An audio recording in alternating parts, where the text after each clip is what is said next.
Estamos dando sequência ao programa de capacitação em visão gerencial sobre métodos de apoio à decisão. Dentro dessa programação, vamos falar agora sobre modelagem de preferências, procedimentos de licitação e avaliação holística. A modelagem de preferências é um ponto fundamental em métodos de decisão multicritério, pois são métodos que são direcionados por preferências. Dois elementos básicos são visualizados aqui, o espaço de alternativas e o espaço de consequências. Quer dizer, para cada alternativa no espaço de alternativas, há um ponto correspondente lá no espaço de consequências, que é o vetor x. O vetor x constituído das consequências em cada dimensão, em cada critério. x1, critério 1 até xn, né, o último critério. E o processo de modelagem de preferências pode ser efetuado no espaço de consequências ou no espaço de alternativas. A modelagem de preferências, então, a elicitação de preferências para a obtenção das constantes de escala aqui, ilustrado aqui para o modelo aditivo, mas que também é utilizado para obtenção de pesos nos casos dos métodos não compensatórios, ela tem duas abordagens básicas. Primeiro, o processo de decomposição, em que são feitas as avaliações no espaço de consequências. Então, o processo consiste em comparação de consequências, em geral, pares de consequências. Consequências representadas pelo vetor x. E isso vai levar a informação sobre o valor de x, representado aqui no modelo aditivo pela composição e a soma ponderada pela constante de escala kj para o critério j, a função de valor vj da consequência x no critério j. Já o processo holístico, as avaliações são feitas no espaço de ações. Comparam-se diretamente alternativas.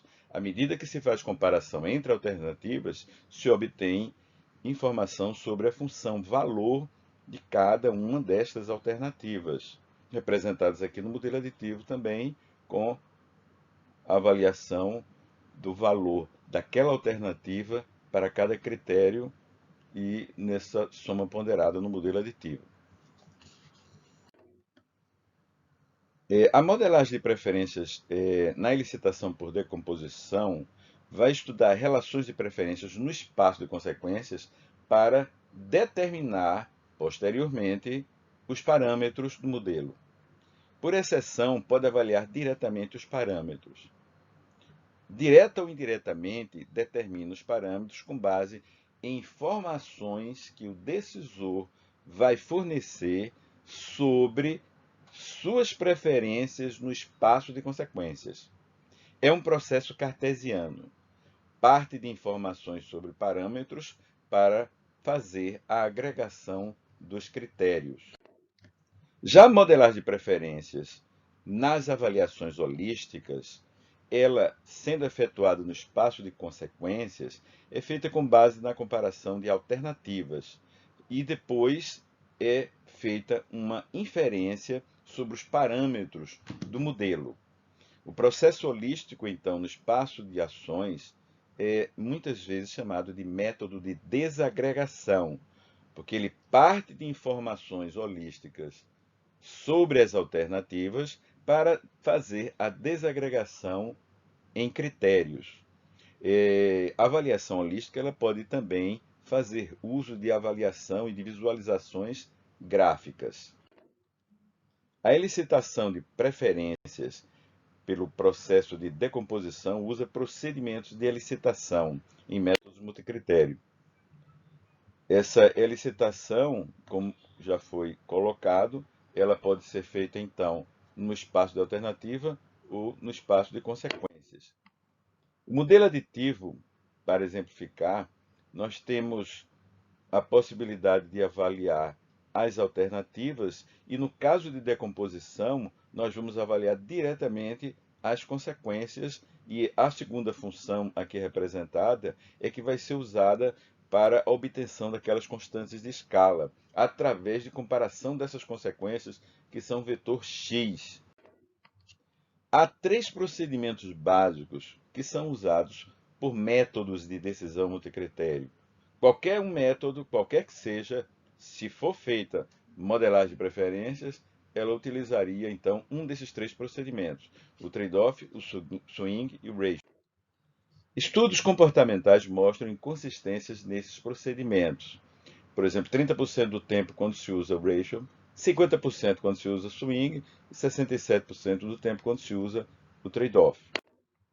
O procedimento de idealização por ratio ele é baseado na razão dos pesos e considera, então, uma escala de razão para os pesos, essa propriedade que os pesos já têm, porque os pesos ou constantes de escala, eles estão na escala de razão. Então, essa visão é utilizada junto ao decisor para obter o valor dos pesos. Nesse caso, se utiliza também, então, a noção de grau de importância entre os critérios.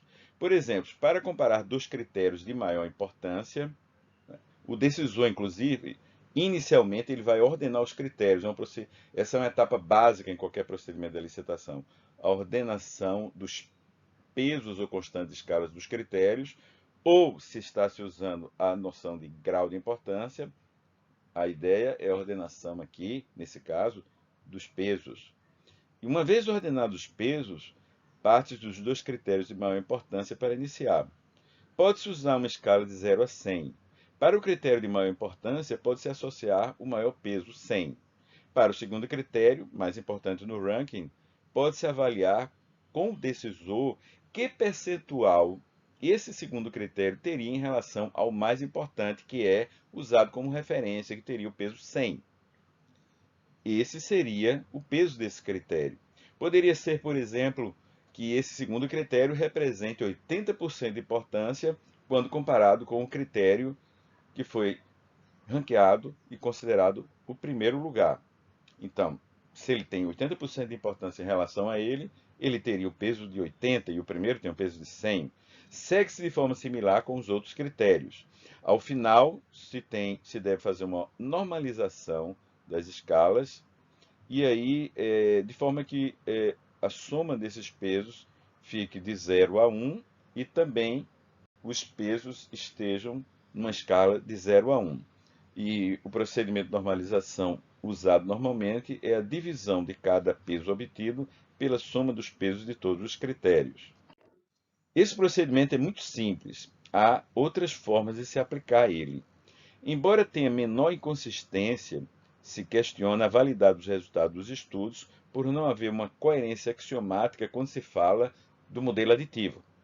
Então, há muitos questionamentos sobre o uso desse procedimento de pesos por ratio para o modelo aditivo, nos quais o peso não significa grau de importância. Isso está largamente disseminado na literatura.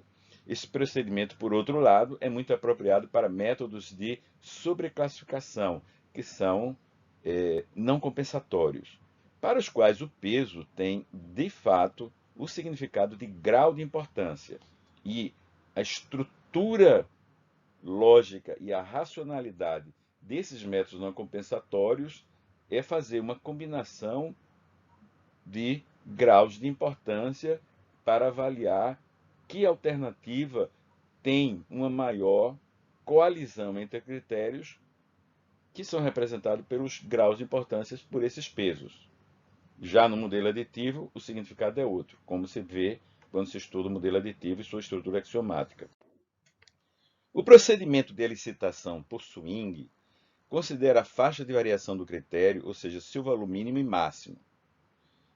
Então, não é uma avaliação que exclui o contexto de decisão. Ela está baseada no contexto de decisão, considerando o valor mínimo e máximo da escala que está sendo considerada. Por exemplo, para os preços de um carro, a faixa poderia ser entre 26 mil e 85 mil.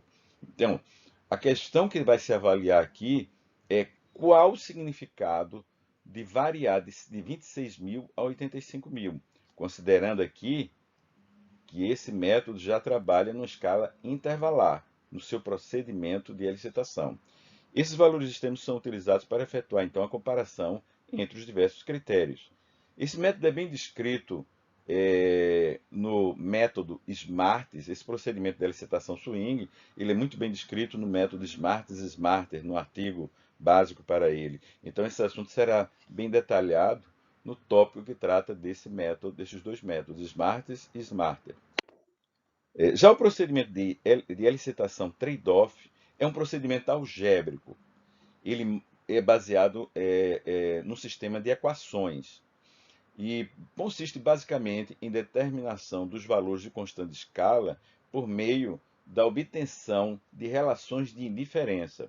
Então, o que o decisor vai informar na modelagem de preferência é o ponto de trade-off ou indiferença entre consequências que são escolhidas de forma a facilitar o processo e simplificar o entendimento, de forma que, a partir dessas indiferenças, para cada indiferença, consegue-se ter uma equação.